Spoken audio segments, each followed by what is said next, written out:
अस्सलाम वालेकुम रहमतुल्लाहि वबरकातुहू। मैं लातूर से एडवोकेट लाला साहब राजा साहब शेख। मेरे लातूर में आज अंतरवाली सराटी के मनोज दादा जरांगे पाटिल आए हैं, जो मराठा के योद्धा हैं। तमाम लातूर के अवाम, मुसलमान और तमाम साथियों की तरफ से उनका हार्दिक स्वागत है। इतना ही कर सकते हैं अपन, क्योंकि जरांगे पाटिल का मैंने बैनर और पोस्टर देखा है, मुझे बड़ा अच्छा लगा। जरांगे पाटिल के बैनर पर शांतता रैली है और उन्होंने मराठा के समाज के एकत्रीकरण की बात की है। तो अमूमन देखा गया है कि बैनर पर कई सारे महापुरुषों के फ़ोटो लगाए जाते हैं और सर्वधर्म समभाव की तथाकथित बात की जाती है। मगर जरांगे पाटिल का मैं इसलिए भी समर्थन करता हूं कि मनोज जरांगे पाटिल के बैनर पर सिर्फ माँ जिजाऊ, छत्रपति शिवाजी महाराज, छत्रपति संभाजी महाराज, इनके फ़ोटो हैं। तुम्हारे समाज के महापुरुषों को पहले सामने लाओ, ऐसा वो संकेत है। हम हज़रत टीपू सुल्तान की जयंती करते हैं तो 25-30 महापुरुष दूसरे समाज के रहते हैं और हज़रत टीपू सुल्तान आखिरी में कांतों पे ठहरते हैं। आपके समाज की बात आपको करनी पड़ेगी, आपके समाज की बातों को आपके सामने रखना पड़ेगा। जरांगे पाटिल लंबे समय तक बात की है उन्होंने, अच्छा भाषण था उनका। ये आप नहीं कह सकते कि वो वक्ता नहीं है, वक्ता हैं। वक्ता ही नेता होता है। मनोज जरांगे पाटिल के भाषण में कुढ़न थी, समाज का दर्द था। यूं ही कोई योद्धा नहीं होता। मैंने आपको कई लाइव में बोला कि मैं आपका जरांगे पाटिल हूं, तो आप मुझे वलीमे में, शादी में बोलते हैं कि हाँ तुम जरांगे पाटिल हैं। वालेकुम सलाम। आज मैं दोपहर में एक होटल में चाय पी रहा था, सामने वाला बंदा मुसलमान का था।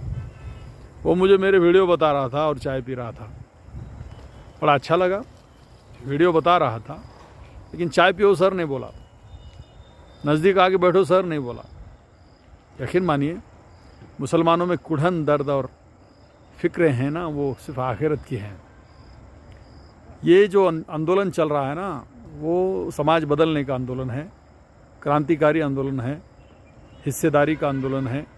किसी के पेट में दुखने की कोई ज़रूरत नहीं है, किसी को तकलीफ़ होने की ज़रूरत नहीं है। जरांगे पाटिल को मैं इसीलिए भी मानता हूँ कि वो किसी समाज के नेताओं को कभी भाव नहीं देते, मुसलमानों को भी नहीं देते। बजरंग दादा सोनोने का बयान आया है कि मैं सिर्फ जरांगे पाटिल की वजह से चुनाव जीता हूँ, जो बीड लोकसभा के सदस्य हैं। उन्होंने मुसलमानों के सहयोग को, योगदान को ठुकराया है, इनकार किया है। मनोज जरांगे पाटिल नेता बने हैं, वो अपनी मेहनत से बने हैं, समाज ने बाद में स्वीकारा है। हम भी 32 सालों से मेहनत करते हैं, हमें किसी ने भी नहीं संभाला, हमें न किसी की तरफ देखा, ना हमने किसी की तरफ देखा। हम समाज करते रहे, खप गए, खड्डे में गए, समाज ऊपर आ गए।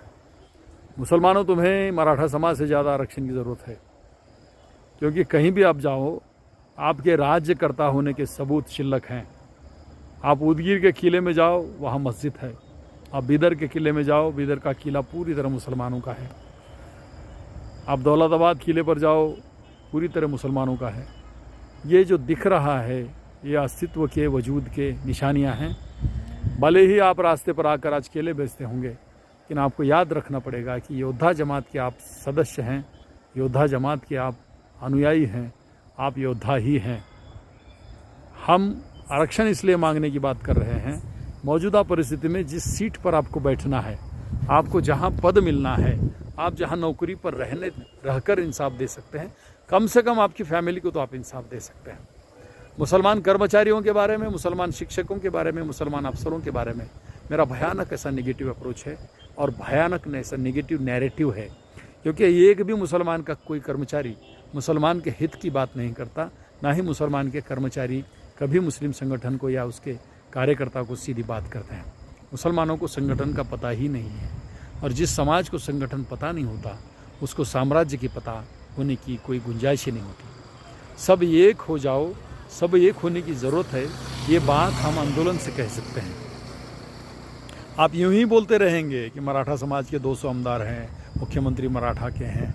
हाँ हैं, कुछ तबका उनका हिस्सेदारी का, कोई तबका उनका वजूद का हिस्सा बन चुका होगा कि आम लोगों को क्या, गरीबों को मिला ही नहीं होगा। गरजवंत मराठ्यांचा लढा, ये जो बात है ना, मुसलमानों को सबसे ज़्यादा सटीक लागू होती है। इसलिए मुसलमानों ने उनके रैलियों में फूल बरसाने के बदले तुम्हारे रैलियों का आयोजन करना चाहिए। मैं तो कल से बहुत ताज्जुब की बात देख रहा हूँ। अब तक तो मुसलमान सिर्फ पानी बांटता था, अब तक तो मुसलमान सिर्फ नीलंगा राइस बांटता था, अब तो मुसलमान का जो सदस्य है मुसलमान का कार्यक्रम का, या तो ये जो मराठा रैलियाँ हैं उन पर खिचड़ियाँ देता था, केले बांटता था, पानी बांटता था, बाद में साफ़ सफाई करता था, पहले साफ़ सफाई करता था, गले मिलता था। अब तो मैंने नांदेड़ में देखा फूल बरसाए जा रहे हैं। What is this meaning? आपका मीनिंग क्या है? आप गुलाम होने की निशानियाँ दिखा रहे हो। मोहब्बत एक जगह है, भाईचारा एक जगह है, सहानुभूति एक जगह है, लेकिन फूलों का बरसाने का क्या बात है? वो आपके हिस्से की लड़ाई लड़ रहे हैं क्या? वो